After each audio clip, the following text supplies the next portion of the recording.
Happy Monday, everybody. I realized as I started to make this video that I hardly ever introduce myself at the beginning of a video. I don't want to be repetitive for those of you who come and see me several times a week. But my name is Shannon. If you're new here, I have been a reseller for about 18 or 19 years or so. I just started off by dabbling. I had a job. I was a sign language interpreter for many years. And I kind of fell into reselling and just was fascinated by it. And so I started off by dabbling in that. And I ended up, we had our first child. I wanted to stay home with him. And so reselling became my way to contribute to the household. And so we've just kind of ramped it up more and more over the years. And at this point, my husband has joined me.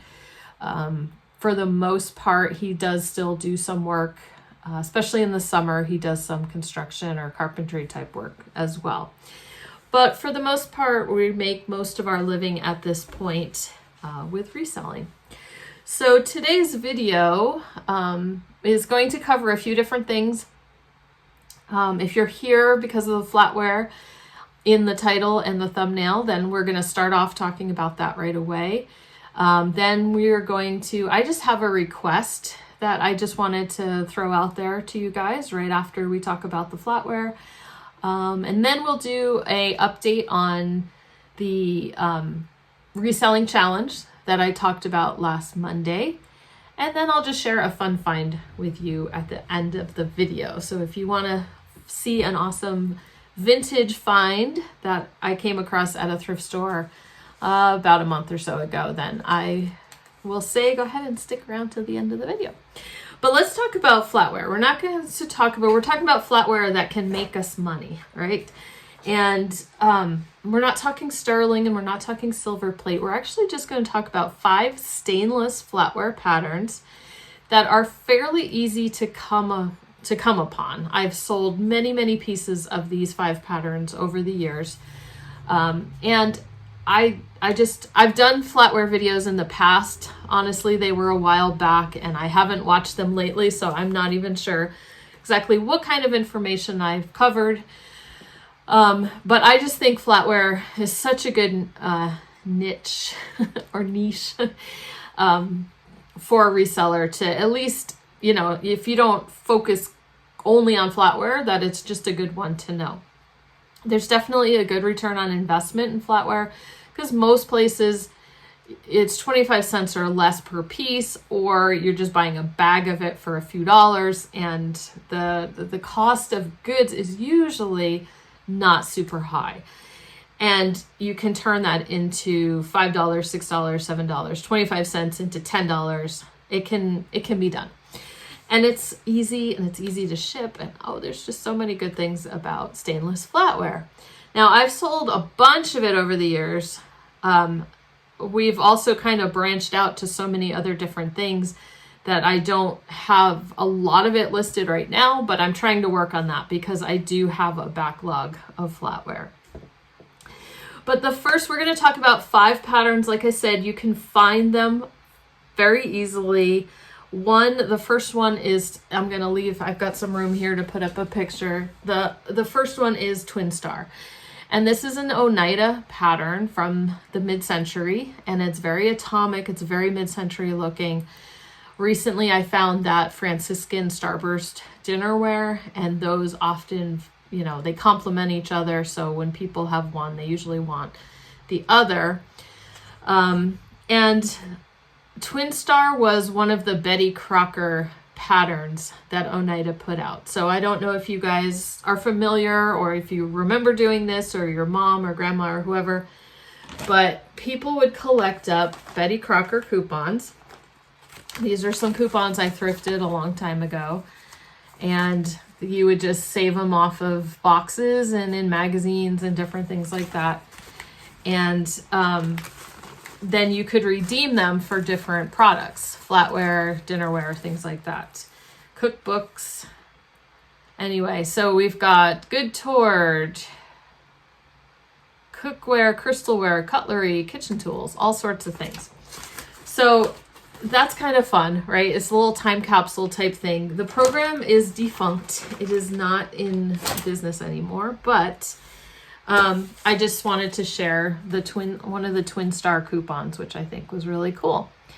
And it says right on there, right? Twin Star. So people would collect these up and then redeem them and try to complete a set.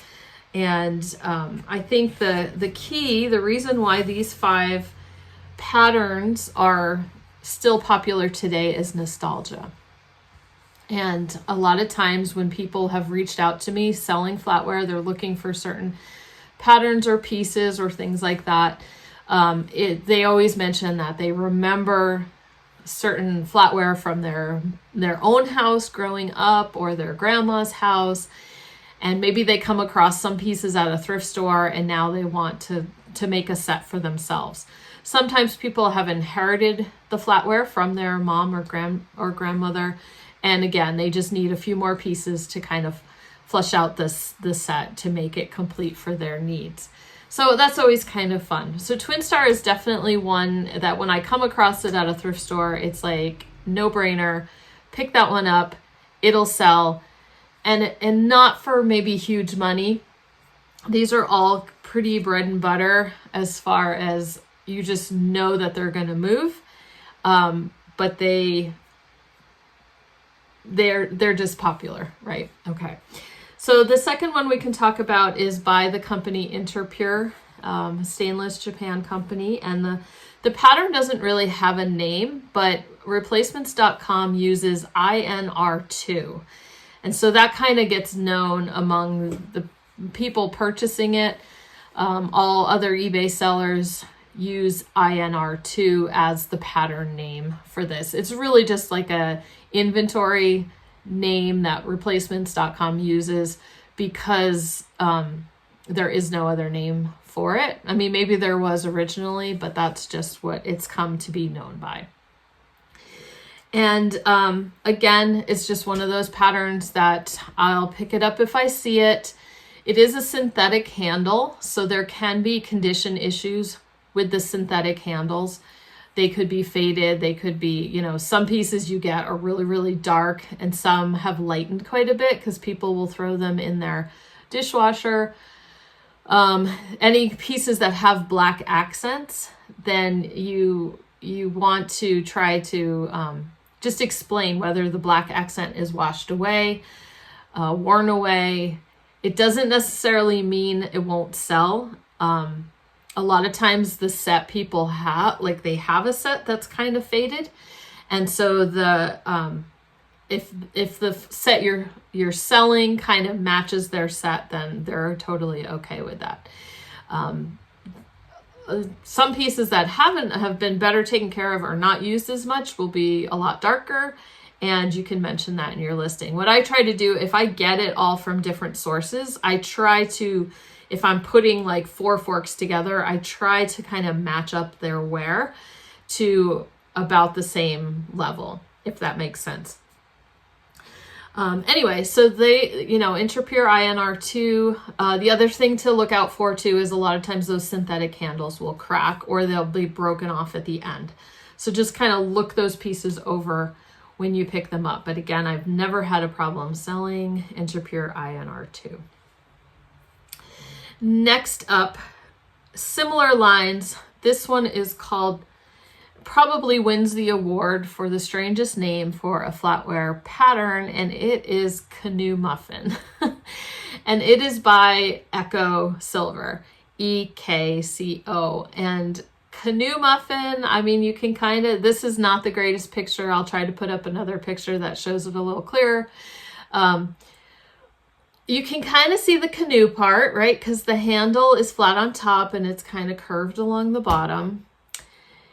The muffin, we have no idea. We don't know where the muffin comes from. And I don't think I've even read any kind of speculation about where the name Canoe Muffin came from. But it is what it is. And people love this flatware. So it is, like I said, by Echo. Again, it's very kind of Danish modern looking. It is a Japanese company, so I wouldn't use Danish modern, but It is very popular with people who are into the mid-century style. And of course, a lot of people had it, their grandparents had it, so they want to make up a set of that flatware as well. Same thing goes as far as condition. Make sure that the handle ends aren't broken, you know, or you just have to disclose that if, I don't know. I don't usually bother listing those broken kind of pieces. Again, just easy peasy, and you're not making millions on this flatware, but it will take 25 cents. You can turn it into $6, $7, $8, $9, $10, whatever. And I tend to usually put several pieces together. So like 4 dinner forks, 4 salad forks, things like that. Next one, number 4, is another interpure pattern. And I thought of this one. I had sold some of this on Etsy in the last year or so, back when I had the Etsy flatware shop open. But this is called Florens. There are 2 versions of this flatware that you kind of just have to pay attention to. The one I believe I come across the most is called the 8 petal. Replacement says 8 petal on it. So the flower at the end of the handle has 8 petals. There's another version that only has 4. And so you just want to pay attention to that. Make sure you're listing the correct number of petals on the flower. So I rarely have come across the 4 petal one, but the 8 petal one seems to be what I come across the most. The one thing I did with that, I did a variation listing for that flatware. And what I ended up doing, I think I did that because you also want to pay attention to where flatware is manufactured. And this can be true of a lot of different flatware patterns. I had Florens made in Japan and I had some made in Korea, things like that. And so sometimes they were made at different times. And so the size will be slightly different, or the heft of the flatware piece will be slightly different. And so people do kind of want to match up what they've got. So I had a listing for the salad forks from Japan and then the salad forks from Korea, and then people could just, and then there were people who didn't care. So they just bought whatever they wanted to buy. So just kind of keep that in mind. So Interpure Florens, again, it's one of those black accent ones. So some can be dark, some can be faded. Just make a note and try to take really good photos of what kind of wear is involved in that. And then for number 5, we're going to come up to a little bit more modern, still vintage, but modern. This is another Oneida pattern, and it's known as Bancroft. Popular like late 80s. I think it came out in the late 80s, popular in the 90s. And this was, I believe, just kind of a very popular pattern for people who were registering for weddings at that time. So same thing, people have been using it. It's really nice flatware. It lasts, right? And so people have been using it for 20, 30, 40 years, and they just want to keep replacing pieces and things like that. But anyway, that is, those are the 5 patterns that came to my mind immediately that, again, when I see them at the thrift store, it's a no-brainer. Now the Bancroft, this last one that we were talking about, the dinner forks and the teaspoons are a solid $10 a piece. So to me, that's a really good return on investment. The other pieces, the soup spoons, the knives, those can be a little bit slower and harder to sell. They will sell, but for lesser amounts. So a lot of times if I have the ability, if I'm looking at a bin of flatware and I see a bunch of Bancroft, I just pick out the dinner forks and teaspoons. I just know that those are going to sell the fastest and for the best money. And I have so much other flatware that I don't necessarily need to spend the time listing those other ones that are going to be a little slower. But honestly, if it comes in a big bag all together, I will just buy the whole thing. I have no problem doing that. and selling off, making listings for all the different things. So that was the Flatware information I wanted to share today. Like I said, I have so much I could talk about with Flatware, and it does help me as I'm trying to get myself listing some of my backlog of Flatware, that I get those as I'm talking about it, I get more excited about it and things like that. So I was thinking of starting like a Flatware Friday feature that I do here on YouTube. So just short little videos with maybe just focusing on a certain brand and what patterns are good in that brand, or how to list, or if you have any questions about Flatware, leave them in the comments below and maybe we can talk about that on a Friday. So let me know what you think of that, and if that sounds good, go ahead and hit the subscribe button and look forward to that Flatware content. Okay, so let's move on to the next thing on our agenda today is a request. So I had someone reach out to me, a viewer reached out to me. It's been a while now, a few weeks, months, whatever. And they just had the most wonderful story about how they found one of the things I talked about in my BOLO videos, like the Be on the Lookout videos, and what to sell video. And they found one of the best BOLOs, and they found one and they sold it for an amazing amount of money. Now, I do want to share that story with you, and I do have permission, but I'm not going to share it here. What I would like is if you guys have a similar experience, and it doesn't even have to be like a huge home run, but if, you saw my utensil video and then picked up a spatula and sold it for $35, like, let me know in the comments down below if you can remember if it was something specific that I talked about in my videos, if you have like a success story. And I'm going to make a separate video kind of compiling up some of the success stories. Now, a lot of times some of you share those in the comments anyway, and that's so exciting. I always love reading that. So I'll probably go back through comments and just kind of see if I can cull a few from there. But if you guys could share any other ones with me, or some stories that you just hadn't gotten a chance to tell me about, then that would be great. And I'll feature that in my video. And if there's any part of like, if you don't want your name, if you want your name or anything like that, just let me know. And let me know what you want me to include in the video. Okay, so then let's move on to an update. How are you guys doing? How's your reselling challenge if you joined it? So we're going on the second week of that, and I will say we've been doing pretty good. I've been trying to focus on more like fall and winter clothing and Flatware. And although I will say some of the Flatware that I've gotten listed has not been from my backlog, but I found Flatware when I was thrifting this past week. So anyway, but I'm trying to stay on top of it instead of letting it pile up. And Mr. Pish Posh pretty much did that whole bin of beanie winter hats. I'll put up a little video here of some of the ones that we've gotten listed. So he went to town on that. He was like, it's easy, it's hats. But anyway, he's the listing machine and I am not. So I will say I thrifted probably much less last week. I was still sick kind of at the beginning of it. When I got kind of the all clear, I tested negative. So I was like, I'm going to the thrift store.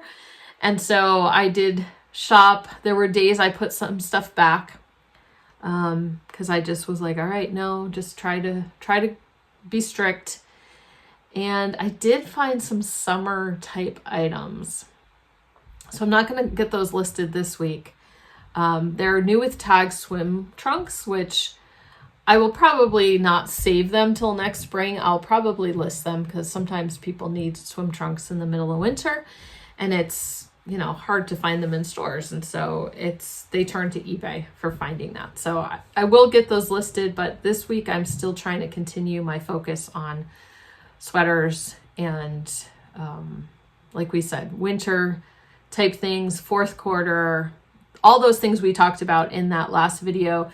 And some of you guys had some really great ideas as far as what to focus on for this, for this time of year. And honestly, guys, people are thinking fall. Sweaters and beanies are selling, jeans, things like that. We woke up today. It was 49 degrees when I woke up today. So I'm not sure I'm quite ready for those temperatures yet, but fall comes pretty early here in Montana, and everyone's been saying it has started to feel like fall earlier this year than in other years. They're selling pumpkin spice latte already. I'm not a PSL person. I don't like the flavor, but I just noticed that Starbucks like released that already. And I'm like, August? Okay. So yeah, I guess that's it. Fall is coming. It's coming. Okay, so speaking of sweaters, I'm going to end the video with my fun find. Hold on a second. And I got this at a thrift store.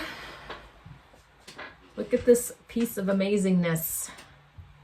Okay, and now I'm gonna flip it around. This is probably from the 50s or the 60s.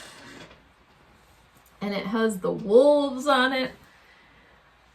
And okay, so when I'm first searching like vintage sweater wolves, like you'll come across this, but to really find the results of sweaters that are just like this one, you have to use the word Cowichan. And it's kind of keyword spamming, I think, but you could, a lot of people put Cowichan style, Cowichan inspired. So this style of sweater, this like bulky, and it doesn't always have to have the like animals or pictures or anything. It can be like a pattern, but it was an indigenous people in British Columbia, I think it was, who came up with the style of knitting and the style of these very chunky sweaters. And so you can buy true Cowichan sweaters from, if you want to make sure you buy them from the people who originated it and who are still making them today. But like I said, doing research, throwing that word in helps me narrow it down to find exactly these sweaters. So you guys want to venture a guess as to how much this sweater will sell for? So I was surprised. Let me tell you the story. I think the price tag is still in here. It was one of my like little thrifts in the town, maybe kind of the next town over, let's just say. And they have recently started putting a lot of their clothing, it was kind of bumming me out at first, but they were putting like their new with tags or their really good stuff on a special rack, and they were marking the prices up, and it's fine because a lot of the stuff on there, they're asking eBay prices. It's not even, I don't know that it was something I'd be interested in flipping anyway, but I poked through there just in case, just to see if there's something that still had some meat on the bone. And the first thing I see that day is this sweater. Now, I know these sweaters are crazy popular right now. And I was like, a wolf, I think the theme is just going to be really good. So I look at their little price tag, and it was $40. And so I was like, $40, all right. I'm not sure about that. And I walked away, right? And so I walked over to a different part of the store, and I looked it up real fast on my phone, and I saw some asking prices. We're talking like $1,000. I might even have I saw some high prices, right? So I turned around, went back, grabbed it off the rack, and then I brought it and I did like a Google search. There's one listed maybe on Etsy, somewhere like that, for like $2,000. Okay, so I know I'm not getting those prices. Even $1,000 is not going to happen. But I found a comp from July, auction comp, that went for $520 or $510 for an identical sweater.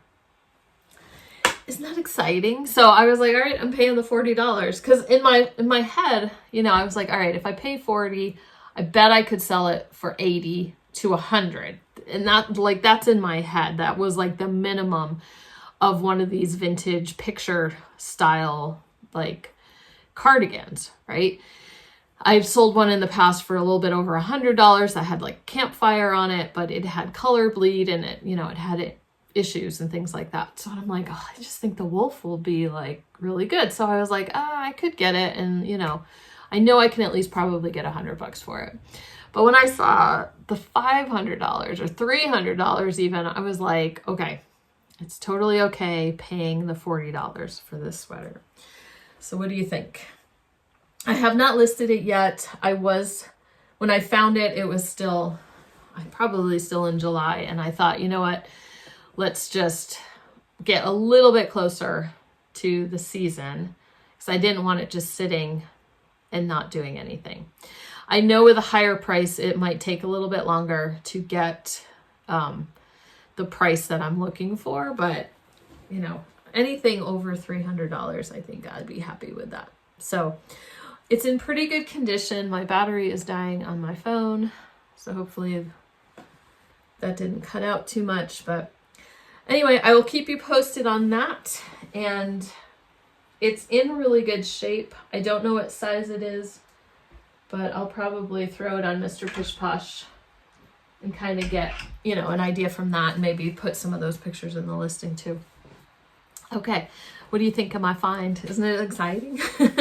And I really do think it's the wolf, right? It's that theme that it bumps it to like the next level. So the ones I did see that sold for $1,000 were not cream colored, but they were black, or yeah, like a dark knit with the gray wolf on top, or you know, as part of the design. So keep that in mind. Okay, so this is like the end of my Monday musings. I'm gonna try to get this video edited and out while it's still Monday so that it makes sense. And I'm good. I told you all the things you can leave comments about already, and feel free to share, okay, again with me, how's your listing challenge going? That's one more thing that you guys can comment about below, and I will talk to you later in the week.